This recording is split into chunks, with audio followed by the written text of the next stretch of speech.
Ladies and gentlemen, this is absolutely ridiculous as we're going to be looking at a new report written today from Bleacher Report detailing that in the next 2 years, the Boston Celtics are going to have two of the worst value NBA contracts in both of their stars in Jayson Tatum and Jaylen Brown. And we're going to have to dive in, look at this, and absolutely rebuke why this is true, as it is screaming absolute blasphemy through each and every word. And we're going to be diving into all of this and more on this episode of Celtics Digest.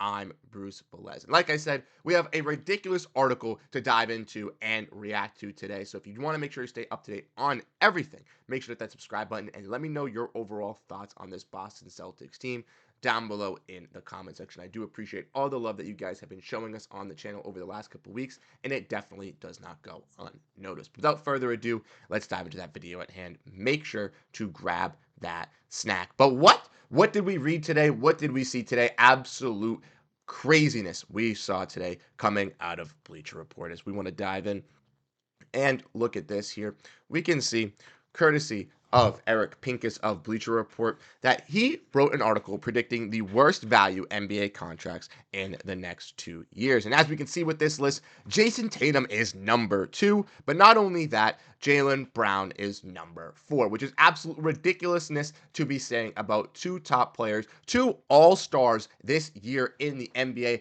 being valued at 26 and 27 years old, being one of the worst contracts in the NBA when they're still in their prime and just won an NBA championship. Clearly, to me, this is just hating. This is simply just hating out of no reason. And I don't understand why this was even published, why this was even talked about, and why this even needs to be discussed. But let's dive in and let's get into it. As we see for Jaylen Brown, obviously making $57 million this year. We all know, obviously, the salary cap's going to continue to keep going up, but the sheer size of Jaylen Brown's contract puts him high on this list. The Celtics are the reigning champions, but they could defend that title they could defend that title this postseason. But at what point does Boston do too much to reward its young stars with the complex spending limitations of the NBA's bargaining agreement, with Brown's contract becoming an albatross when that bill comes due? Well, why don't we look at the Celtics?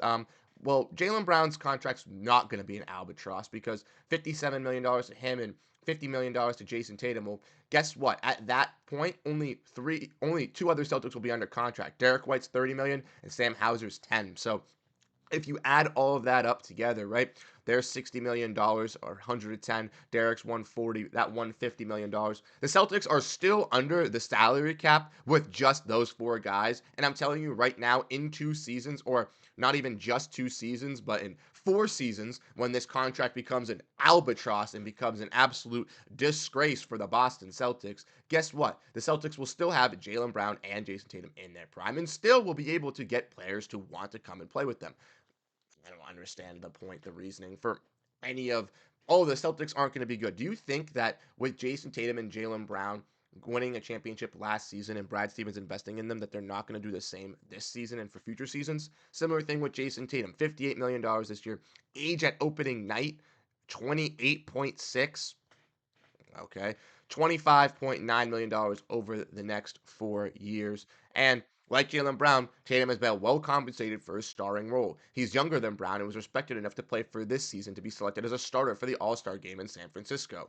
Tatum has been selected an All-Star multiple times, not just this first season, not like it's just this one big grand spectacle for Jayson Tatum. It's not like it's his first time. Anyways, Tatum's contract is so massive that he is to nearly top at that list. The salary the Celtics will play Tatum is significantly higher than just about anyone else in the NBA. Well, guess what, Eric Pincus? When the NBA keeps continuing to grow as a franchise and these contracts keep going up, guess what? The salary cap also rises. The salary cap just doesn't hit a floor where Jayson Tatum is going to be the most expensive player and then it's just going to continue to drop off. These contracts have become more and more expensive. So in 2 seasons, Jayson Tatum is not going to be the most expensive player paid in the NBA because someone else is going to be getting a contract extension that was given to him 2 years, that is going to be given to him in the future, that is going to be worth more money. Next season, someone's going to be signing a $65 million extension. That person's going to be the highest paid player for what? 2 months? Give it a break.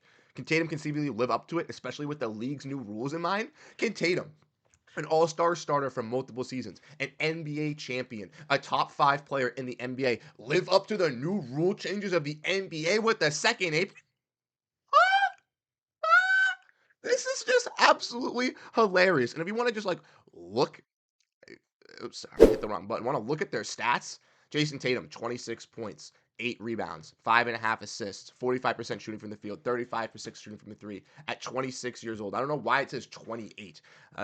Clearly, they got their ages wrong because Jaylen Brown is 28, Jayson Tatum is 26. Yet in 2 years, when Jaylen Brown is 30 and Jayson Tatum is going to be 28, they feel that they're not going to be able to produce. Jaylen Brown, 22.5 points, 6.1 rebounds, 4.5 assists, 46% shooting from the field, 32% shooting from three. Yes, Jaylen Brown hasn't had as great or as impactful as a season comparative to last season, but he's still a dominant player, one of the Celtics' best and top tier players, and one of the top tier players in the NBA in general, in my honest opinion, on both sides of the ball as one of those wings. So how the hell is he ranked number 4? And the funniest part about all of this too is you keep on looking down and Paul George, a player who is, making $49 million this season, is 35 years old and will be 37 years old when this 2 years is ranked number 8th. Let's look at Paul George's stats. Why don't we?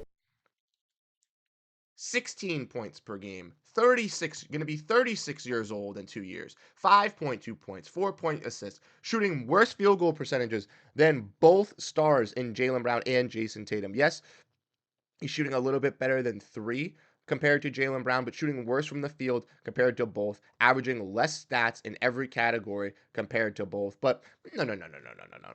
Paul George, because he'll be 36 on an expiring contract, he'll be worth it. Some team will take a flyer on a $50 million contract player. Yeah, as a salary dump, that's what they're going to do. It doesn't make any sense. This is just absolutely ridiculous. A random article that needs to be produced. And for the reasonings as well that it's being stated, just absolutely blasphemous. When you look at this saying, will Brown's contract become an albatross when the bill comes due? Come on, dude. Jaylen Brown's contract, like we've mentioned and like we've broken down, is not going to be a big factor. In 2 seasons, the Celtics will still be fine. And looking at the rest of this team as well, like Jayson Tatum, can Tatum live up to it? Come on, bro. And also mention that he's a talented player and one of the league's top stars, but that contract may not look great as veterans like Jrue Holiday and Al Horford age out and the team needs to restock for future runs.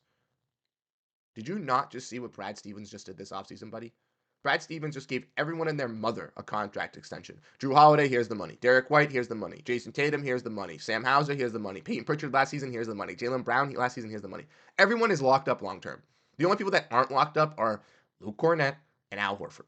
Only 2 people. So I don't understand what makes you think that losing Al Horford and losing Jrue Holiday is going to make Brad Stevens just completely forget how to use his GM abilities and go, nah, I'm done building around these guys. What? This isn't the Charlotte Hornets. This isn't the New Orleans Pelicans. This isn't a small market franchise that wins an NBA championship, is happy about winning that championship, and then is ready just to rebuild right after that. No. This is the Boston Celtics, ladies and gentlemen. One of, if not the most prestigious franchises in the NBA. The team that has the franchise has the most championships in the NBA. And you're going to say that they're going to discount this. And they're just going to just go whatever after winning one championship, value Jayson Tatum and Jaylen Brown out the window. You are absolutely wrong. This is absolutely blasphemy, ridiculous. I can't believe that someone had the stomach to even write this and put this into, writing, because there is no feasible way that you can think a player like Jayson Tatum at 26 years old, who just won an NBA championship, is on a Celtics team where he's leading in every single statistical category, is going to be one of the worst valued contracts in the NBA just due to the fact that he's making $60 million this season, and you don't think that in any years in the future, in the next 2 years, that someone's going to get paid more than that $60 million or be a worse contract at that be. That is absolutely blasphemous to say. But I want to know your thoughts down below in the comment section, as this honestly just made me really, really frustrated, furious, and just outright ridiculous of a report coming here. So let me know what you guys think down below in the comment section, how you guys ultimately feel about all of this. And if you enjoy the Celtics content, make sure to hit the like and subscribe button, as this is the place to find daily Celtics news for you guys. I was away the last couple of days this weekend. I was super busy, but I am back getting that daily Celtics content for all you guys. So if you want to make sure you stay up to date on everything, this is the place. But once again, thank you guys so much for tuning in, and I'll catch you guys in the next video. We'll be live tomorrow, once again, on our weekly stream date at 6 p.m. So I hope to catch you all there as well. And I'll catch you guys in the next video. Have a great rest of your day. Peace out. Go Boston Celtics.